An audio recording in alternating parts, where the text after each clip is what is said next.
Hebatnya pelaku pesugihan babi ngepet. Ini pengakuan Pak Nanang setelah dia 15 tahun melakukan ritual pesugihan. Pesugihan yang dilakukan Pak Nanang ini dulunya babi ngepet. Babi ngepet yang dilakukan sama istrinya ini sampai 15 tahun lamanya. Waktu itu saya tanya ke Pak Nanang, "Mohon maaf Pak, Bapak setelah melakukan ritual seperti itu kok sekarang ini menjadi tobat? Itu gimana ceritanya? Apa ndak kepingin dunia ini terus-menerus Bapak nikmati?" Pak Nanang itu menjawab, "Itu dulu sewaktu anak saya masih kecil-kecil. Yang satu baru 3 tahun dan yang satu lagi masih bayi. Saya punya orang tua, bukan orang tua yang berada. Istri saya pun hanya anak angkat dari orang tua yang ia memang tidak mau berurusan lagi dengan istri saya. Intinya setelah menikah, mertua saya itu atau ibu angkat istri saya itu tidak mau berurusan lagi dengan kita. Entah apa sebabnya. Mohon maaf, ini privasi, jadi saya nggak bisa cerita." Keadaan itulah yang membuat saya akhirnya sampai kepikiran kalau saya itu nyari pesugihan saja.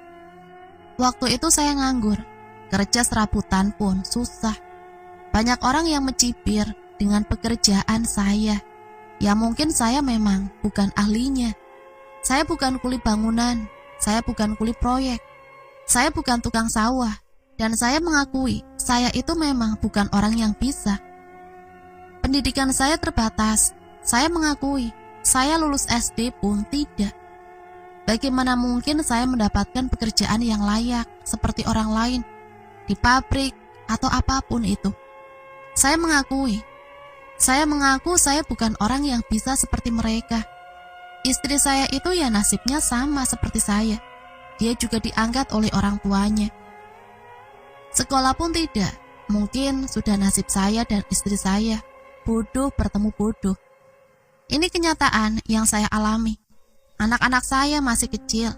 Orang tua saya, mertua saya, itu semuanya nggak peduli. Tetangga saya selalu mencibir. Makan kalau nggak ngutang, nggak makan. Tiap hari kerjanya ngutang. Terus tiap hari. Kerja dong, kerja. Ngutang terus. Istri saya itu selalu dibilang seperti itu sama tetangga. Nah itu yang membuat saya waktu itu benar-benar terpukul hatinya. Dan ini bukan 1 hari 2 hari, tapi 1 tahun lamanya. Sampai usia anak saya 1 tahun dan yang satu 4 tahun.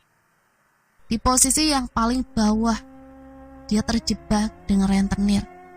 Demi apa? Demi kedua anaknya, agar bisa tersambung hidupnya. Waktu itu, saya nggak percaya sama Sang Pencipta. Katanya anak itu ada rezekinya, mana buktinya? Anak saya kelaparan, anak saya menangis tiap malam. Dulu bukan di rumah besar kayak gini saya tinggal, di gubuk. Setiap malam angin datang, saya takut. Bagaimana kalau rumah ini jatuh menimpa anak-anak saya? Tiap kali hujan, tiap kali datang musim hujan, saya khawatir. Karena terbuat dari batang bambu yang ukurannya tidak seberapa.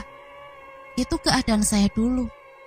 Dan kenapa saya sampai ke pesugihan? Karena hutang saya menumpuk dengan rentenir. Bagaimana mungkin saya bisa melunasi hutang itu? Selama setengah tahun saya terjebak dengan itu. Terus menerus. Jaminannya apa? Tanah yang saya duduki. Seandainya saya tidak bisa melunasi, tanah itu akan diratakan dan akan dimiliki oleh pemilik rentenir yang menghutangi saya. Demi siapa? Demi anak istri saya. Setengah tahun tagihan semakin menumpuk. Tidak tahu arahnya mau kemana. Waktu itu saya duduk termenung di belakang rumah. Terdengar tangisan anak-anak dari dalam. Yang satu minta susu, yang satu gak mau tidur. "Pak, tolongin Pak, anak-anak biar pada tidur." "Iya Bu." Setelah anak-anak tidur, istrinya bercerita, "Pak, sampai kapan kita seperti ini terus? Ibu ndak kuat Pak, ibu ndak kuat. Setiap hari caci maki tetangga, setiap hari anak keluar itu selalu dihina. Saya kasihan sama anak kita yang besar, mental anak kita, Pak. Mau diapakan? Mau dikemanakan? Apakah mau sama seperti saya sama sampean? Gak sekolah, Pak. Cukup kita sebagai orang tua. Istrinya cerita sambil menangis-nangis. Dia membayangkan bagaimana posisi anaknya saat itu ketika anaknya nanti tidak bisa sekolah. Ya mau gimana lagi, Bu? Tuhan tidak adil, Pak. Katanya manusia setiap punya anak ada rezekinya. Tapi mana, Pak? Kita mau pindah kemana lagi, Pak? Utang kita udah banyak. Kita nggak mungkin, Pak, bisa melunasi hutang itu. Sebidang tanah ini, Pak. Kalau kita serahkan, kita mau tidur di mana? Waktu itu Pak Nanang sebagai suami juga bingung mau kemana. Bapak kerja setiap hari hanya untuk makan, itu pun kurang. Hutang semakin menumpuk. Kalau Bapak ke pesugihan gimana, Bu? Kita udah capek kayak gini terus, sudah bosen. Keluarga semuanya mencibir kita, dibilang sampah sama mereka, dibilang benalu, hidup bagaikan seperti pengemis. Saya nggak mau dibilang kayak gitu terus. Setiap kali kita berkunjung ke kakak, ke adik, dikiranya kita tuh mau ngemis. Ini yang saya nggak mau. Terserah Bapak aja lah. Terus gimana, Pak? Kabarnya pesugihan, katanya ada tumbal. Terus kita mau gimana, Bu? Mau kemana kita juga bingung. Bingung gak karuan, tidak kuat. Daripada kita tuh harus bunuh diri karena keadaan seperti ini. Atau jadi gelandangan, tidak punya rumah, tidak punya tempat tinggal, hidup di bawah toko, hidup di jembatan. Ibu gak mau, Pak. Terserah Bapak aja. Tapi benar, Pak, jangan tumbalkan siapa-siapa. Mereka anak-anak kita, ini anak saya, anak Bapak. Singkat cerita, kesepakatan itu akhirnya terjadi. Sebenarnya waktu itu Pak Nanang tidak tahu sama sekali informasi pesugihan. Mungkin karena saking buteknya pikiran, Pak Nanang berusaha mencari tahu tentang pesugihan. Singkatnya, ia mendengar kabar tentang satu alamat juru kunci pesugihan. Dia datang sendiri jalan kaki. Jarak yang ditempuh itu hampir setengah hari. Yah, Pak Nanang jalan kaki karena nggak punya apa-apa. Jangankan kok sepeda, buat anak-anak saja untuk beli susu nggak bisa. Buat nyambung hidup makan saja susah, apalagi mau beli sepeda. Setengah hari perjalanan dari kampung yang menuju ke tempat yang orang-orang ceritakan. Pak Nanang berangkat berpamitan pada istrinya. Pak Nanang berangkat tanpa bekal apapun. Berangkat hanya selembar kain dan celana yang dipakai saat bekerja. Singkat cerita, Pak Nanang sampai di tempat itu tengah malam. Dengan sakit yang dirasakan, kelelahan yang dirasakan. Permisi, Mbah, apa benar ini rumah Mbah Gono? Iya, ada apa? Mbah, bantu saya, Mbah. Di situ Pak Nanang menceritakan semua keluh kesahnya kepada Mbah Gono. Ya sudah, kalau kamu pengen kaya, Mbah bantu. Tapi apa kamu bawa maharnya? Mahar itu apa, Mbah? Tanya Pak Nanang.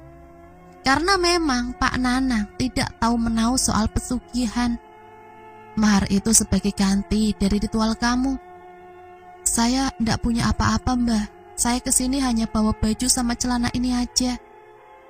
Ya udah, nggak usah dipikirin maharnya. Mbah tahu bagaimana keadaan kamu. Sekarang kamu langsung ikutin Mbah. Di situ Pak Nanang dimandikan oleh Mbah Gono dengan air kembang 7 rupa. Kebetulan di tempat Mbah Gono sudah ada semua bahan kebutuhan ritual. Pak Nanang melakukan ritual dibimbing Mbah Gono. Singkat ceritanya Pak Nanang berhasil melakukan ritual dan Pak Nanang kembali ke rumah. Waktu itu sampai rumah itu siang hari. Sampai rumah Pak Nanang mendapati istrinya dalam keadaan menangis. Kenapa, Bu? Kenapa?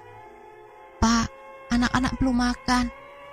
Apa ibu nggak punya apa-apa? Ya ibu dapat dari mana, Pak? Bapak pergi dari kemarin. Ini baru pulang. Nggak ninggalin apa-apa. Ibu cuma pegang uang nggak seberapa. Sudah habis, Pak, buat beli ini, beli itu. Bapak gimana? Sudah dapat? Sudah, Bu, sudah. Yang penting nanti kita ritual. Nanti malam Bapak operasi. Bapak akan mulai malam ini. Kira-kira itu hampir jam 11 malam. Jam 11 malam itu istrinya sama Pak Nanang dengan bekal yang seadanya. Karena saran dari Mbah Gononya, ya seadanya dulu. Nggak usah harus penuh, yang penting niatnya. Lakukan saja. Dengan berbekal lampu dari minyak tanah, kembang-kembangan pun dipetik dari halaman rumah. Seadanya, itu pertama kali Pak Nanang melakukan ritual pesugihan babi ngepet. Istrinya pun sempat ketakutan. Istrinya disuruh menjaga lampu yang terbuat dari minyak tanah itu. Kalau ada apa-apa, tiup lampu. Pokoknya semua itu dikasih tahu sama istrinya. Semuanya sudah diajarin sama Pak Nanang. Sehingga ceritanya Pak Nanang ini mulai merubah dirinya. Itu menjadi babi yang sangat besar. Istrinya terkejut sampai mental mundur ke belakang. Saking kagetnya dan takutnya. Tapi lama-lama sadar juga bahwa itu jelmaan suaminya. Berangkatlah babi itu sesuai dengan apa yang diajarkan Mbah Gono. Uang mulai berdatangan di tampah yang sudah dikelilingi kembang. Sekitar jam 3 atau jam 4, suaminya pulang dalam keadaan masih menjadi babi. Karena dirasa cukup, hari pertama itu adalah pengalaman yang benar-benar sangat membuat istrinya itu bahagia. Karena seumur-umur hidup istrinya itu baru kali pertama melihat perhiasan, melihat uang yang sangat banyak. Selama hidupnya, karena dia diangkat oleh orang tuanya, itu istrinya hanya dalam keadaan yang pas-pasan. Sekolah aja enggak, makan ya seadanya. Wah, seneng ya Pak kalau kayak gini terus. Iya Bu, tapi pesen Mbah Gono jangan keseringan. Kita seminggu biasanya 2 kali cukup. Kalau tiap hari takut ketahuan. Kita harus menjaga diri agar tidak bisa terus-menerus seperti ini. Yang penting kita cukup. Sekitar 1 bulan, Pak Nanang beroperasi. 8-10 kali bekerja. Setiap malam Mbak Nanang akan datang ke perkampungan. Itu bukan kampungnya sendiri, tapi kampung yang lain. Sampai terdengar kabar bulan kedua kalau ada babi ngepet. Walaupun sudah memiliki banyak uang, tapi keluarga Pak Nanang masih tinggal di Gubuk Reot. Karena mereka tidak mau dicurigai warga. Sampai akhirnya Pak Nanang membeli rumah kecil yang sudah jadi. Bukan rumah kosong yang dibangun, tapi lokasinya yang benar-benar jauh dari kampung yang sebelumnya. Nah, disitulah Pak Nanang melakukan aktivitasnya. Tahun pertama, ceritanya Pak Nanang ditagih sama siluman babi tentang tumbalnya. Pak Nanang menyerahkan orang tuanya. Ambil saja orang tua saya. Tidak berselang lama orang tuanya meninggal. Pak Nanang pura-pura datang ke orang tuanya. Keadaan yang sudah berubah, dia datang pakai motor sama istrinya, sama kedua anaknya.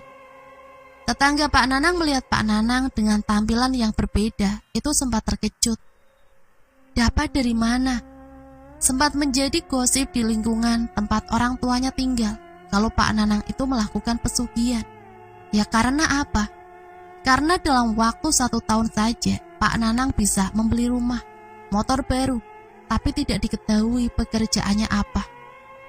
Kondisinya Pak Nanang sangat berubah dari yang dulu. Itu tahun pertama.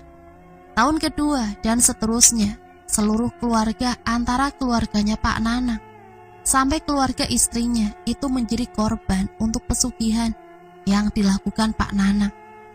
Bapaknya, ibunya, kakak, dan adik, semua keluarga Pak Nanang, dan juga istrinya, semua dijadikan tumbal. Sampai anaknya ini lulus SD, orang tuanya mulai bingung. Bingung kalau anak SD itu tahu setiap malam orang tuanya melakukan ritual babi ngepet. Waktu itu Pak Nanang berpikir, Bu, Bapak nggak mau kalau anak kita menjadi seperti kita, Bu. Bodoh, nggak punya apa-apa. Enak sekarang, kita sudah kaya. Tapi anak-anak jangan sampai tahu kalau kita itu melakukan pesugihan kayak gini. Bagaimana kalau kita titipkan anak kita di pesantren yang ada sekolah formalnya? Nah, disitulah anak yang pertamanya dipesantrenkan. Itu sampai hampir 6 tahun, dari SMP sampai SMA. Yang waktu itu hampir lulus SMA. Di suatu ketika, tiba-tiba anaknya pulang ke rumah tanpa sepengetahuan orang tuanya.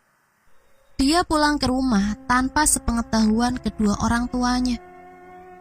Waktu itu kebetulan Pak Nanang dan istrinya itu sedang mempersiapkan segala sesuatu untuk ritual. Jam 10 malam dia datang dengan temannya, ketok pintu. Pak Nanang sama istrinya kaget. "Loh Bu, siapa yang malam-malam datang Bu? Apa itu pekerja kita Bu?" "Ya nggak tahu Pak, coba tak buka pintu dulu."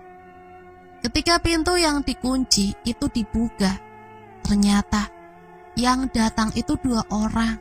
Dan salah satunya itu anaknya, datang peluk ibunya, terus bapaknya.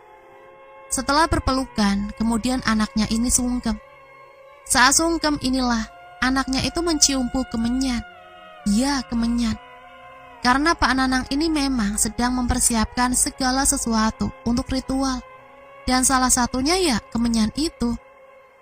Awalnya anaknya tidak begitu curiga, tidak begitu mempedulikan. Mungkin karena anaknya lebih mengutamakan perasaan kangennya. Mereka duduk di ruang tamu. Di situ anaknya mulai curiga. Karena bukan hanya bau kemenyan, tapi juga ada bau bunga. Dia masuk ke dalam meninggalkan temannya di ruang tamu dengan orang tuanya. "Dedek kemana Bu?" "Adikmu sudah tidur." "Oh gitu, aku mau ke belakang bentar Bu." Pak Nanang sama istrinya itu memandangi dari lorong ruang tamu sampai ke kamar mandi, melihat anak itu berhenti tepat di sebelah kamar mandi. Itu adalah kamar yang digunakan ritual olehnya setiap kali dia itu berubah menjadi babi ngepet. Pak Nanang melupakan kalau kamar itu belum sepenuhnya ditutup dan tidak dikunci. Mereka lupa mengunci pintu karena kaget ketika ada yang ketuk pintu. Mereka keluar dengan pintu yang sedikit terbuka. Dan seketika anaknya kaget melihat apa yang ada di dalam kamar itu. Anaknya Pak Nanang waktu itu melihat sesaji, melihat alat ritual. Dia berteriak pada bapaknya, "Ini apa Pak? Siapa yang melakukan seperti ini? Ini sesaji Pak." "Iya nak, itu sesaji. Tapi sesaji biasa. Itu cara bapak mendoakan para leluhur bapak yang sudah meninggal."